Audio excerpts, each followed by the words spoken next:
30% of you say he should be impeached, and 65% say removed for bad behavior. Because I think you've heard me talk about this before, the prospects for impeachment are basically zero. But the prospects for removal for bad behavior, much more promising. And even if it turns out, because we've never done a removal for bad behavior before of a federal judge, a process needs to be created. I think an appropriate process is simply a majority vote in the House and the Senate. So what else do we have to say about all of this? I do have more. Move this over. Now, of course, one of the consequences of all this, by the way, has been that there are movements now to impeach Judge Boasberg. Representative Brandon Gill has filed articles of impeachment against this activist judge for high crimes and misdemeanors. Now, how effective that all is can be questionable. Here's the actual impeachment document. I don't think I'll read it here. The problem, of course, for impeachment is you need a majority of the House to impeach, and you need 2/3 of the Senate to convict. And I don't think that's feasible, because the Republicans don't have 67 votes in the Senate. So impeachment seems like a bit of a pipe dream. I've talked many times about the alternative to impeachment, which is being removed for failure to serve during good behavior, which is a condition of tenure for federal judges as defined in Article 3, Section 1 of the Constitution. So I did run a little poll on X. Do you think Judge Boasberg in the Alien Enemies Act TDA deportation lawsuit should be impeached?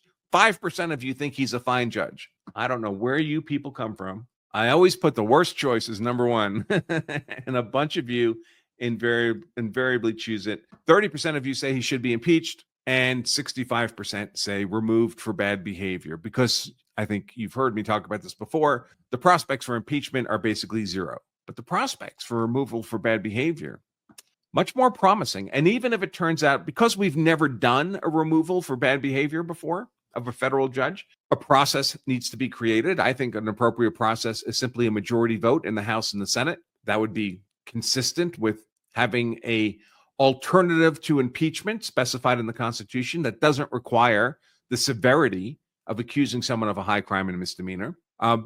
But even if we don't get it done, the threat of this much easier, much more expeditious check on these federal judges, the risk that they could actually lose their jobs, and this is their dream job, folks. This is being a federal judge. You don't work that hard.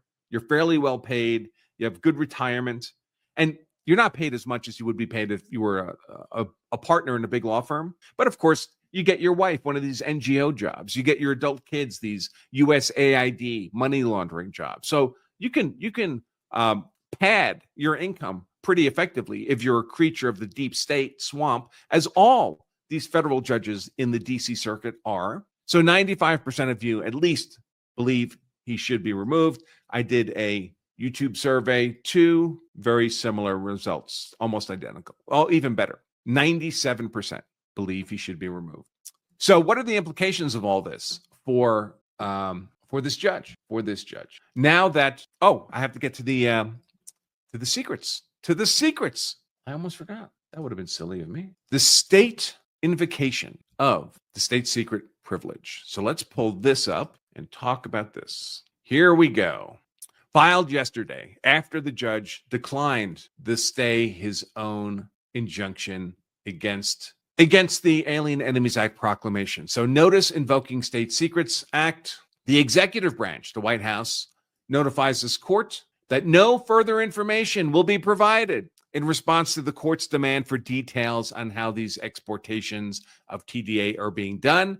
This is a case about the president's plenary authority under Article 2 of the Constitution and the mandate of the electorate, the American people, who collectively elected President Trump to be the Article 2 executive branch president, endowed with 100% of the executive authority of the United States, reinforced by a longstanding statute, that's the Alien Enemies Act of 1798, to remove from the homeland designated terrorists participating in state-sponsored invasion and predatory incursion into the U.S. This court has all the facts it needs. We're telling you what facts you need, Judge, to address the compliance issues before it. And by the way, the White House concedes that anyone to be deported under this Alien Enemies Act proclamation does in fact have a right to a habeas hearing. They just argue that it should be very summary. It's not expansive. It's only those 3 questions. We have reason to believe he's TDA. We have reason to believe he's 14 or older. We have reason to believe he's a non-citizen.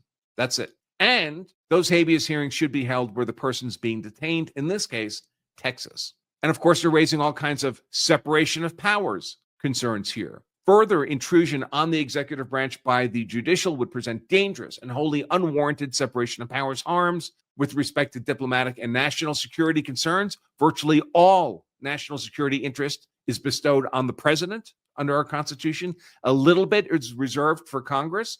But in this case, Congress, in passing the Alien Enemies Act, took whatever share of national security concerns they had on this issue and gave it to the president. The state secrets privilege forecloses further demand for details that have no place in this matter, and the government will address the court's order to show cause tomorrow by demonstrating there is no basis for suggestion of non-compliance with any binding order. Okay, I'm not going to read the whole document. You get the idea there. So the judge is going to have to make his rulings now without any more secret information from the executive branch of the government. Now, I presume because this judge is extraordinarily hostile to President Trump, as Trump is hostile to the judge, that the judge is going to rule negatively for the president on this Alien Enemies Act stuff. But that just means it will all become appealable. It will all become appealable, and we'll begin to work our way up the chain of responsibility to ultimately to the U.S. Supreme Court,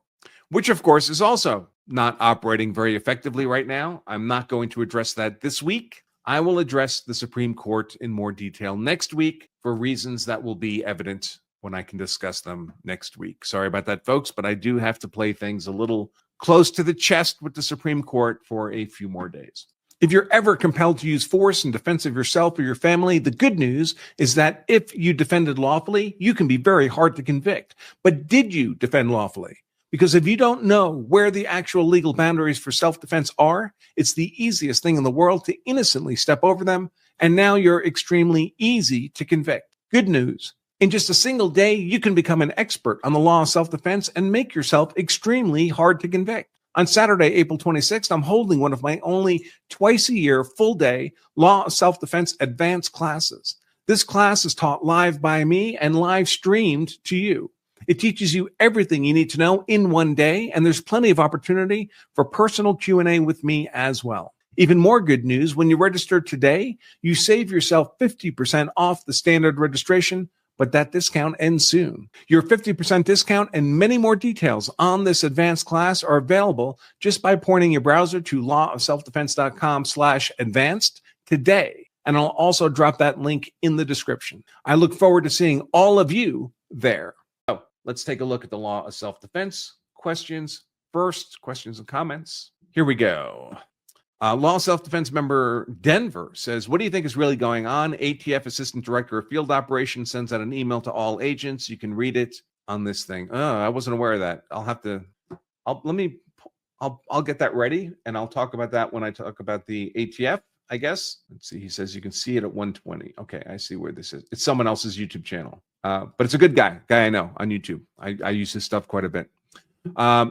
Law of Self-Defense member Jeffrey says, what do you think about Judge Van Dyke's video about his dissent in the California High Capacity Magazine ban? I covered it. I did a rewatch of it. I thought it was very innovative of him to do that and just dump out a whole bunch of guns and grip modules they were all SIG P320s onto a table. So I thought it was good. Good. Let's see. Law of Self-Defense member Jeffrey says, Jon Stewart has been pretty fair the past year. Okay, I'll take your word for it. I don't watch much TV. Sukuza says they brought back John after the ratings tanked hard for years with Trevor Noah and they couldn't find the new host. This is also that we have no new ideas, so let's bring back what was successful a decade or two ago. No kidding. All right. Law of Self-Defense member Denver says, you mentioned a habeas hearing needs to occur in the jurisdiction where they were apprehended. That is potentially different from where they are detained. They are detained in Texas, but I do not know where they were apprehended. So if I said apprehended, I misspoke. It's not where they were apprehended. It's where they're currently being detained when the habeas motion is filed. So the habeas is a produce the body. You have the body. That's what habeas corpus literally means. You have the body. We want you to produce it in court. So it doesn't matter where they might have been arrested in the past. It matters where they're being held in the moment. Let's see. Law self-defense member says, I have a very thick mattress with great stuffing, but I still signed up to CCW Safe. Oh, good. I think they're a great team over there. I really like those guys. I've been partnering with them for many years now. Many years since I think virtually when they launched the program. All right, so that was all the member comments so far. Let me take out the checkout, not take out, super chats. Here we go. Let's see. We got a few here. So again, if you're on YouTube and you want your comment or question addressed, it needs to be a $5 super chat. If you pay more, I'll take the money. I'll buy another Trump tie or flowers for my wife or something. Content of character, $10 super chat. Thank you very much. Very generous with his super chats. Writes, guy covered in TDA tattoos, judge. Government must prove he's actually TDA. Because all these 5 guys personally in Judge Boasberg's court, they all say they're not actually TDA. Granny walks into the Capitol on January 6th, and the same judge, says, she's a terrorist. Bury her under the jail. Yeah. The way this judge treated the January 6th people, even people that didn't walk into the Capitol, never walked in, it's far more egregious than he's treating people that we have good reason to believe are terrorists. It's remarkable. Marge Barnes, $5 super chat says, can we the people sue this judge? If so, how? So it's interesting. I just got a message yesterday from a Law of Self-Defense Platinum member, which is our highest level of membership, asking exactly that question. Can we sue these judges? The answer is no. the judges are immune from lawsuit for anything they do in the course of their duties. The only solution to these judges is a political solution. It's impeachment, or I would argue removal for serving during bad behavior.